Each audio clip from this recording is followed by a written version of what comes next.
I know that hanging out with boys, getting to know them and making friends with them is haram. I have never, praise be to Allah, been friends with a boy or hung out with him, and I do not intend to do that either. But my question is it permissible for a girl to imagine her married life in the future, such as imagining how the family will be, and the emotional connection between her and her husband, work, children and so?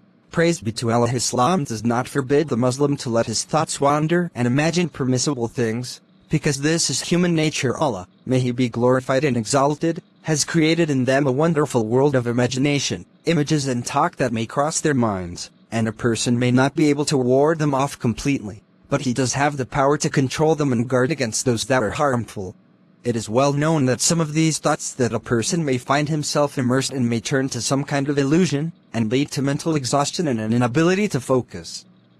Oftentimes that results in a real-life situation filled with frustration and despair, or leads to bad conduct as a result of repeated thoughts, and the individual would not have found himself in that situation if he had restrained his thoughts and prevented them from wandering into that wilderness.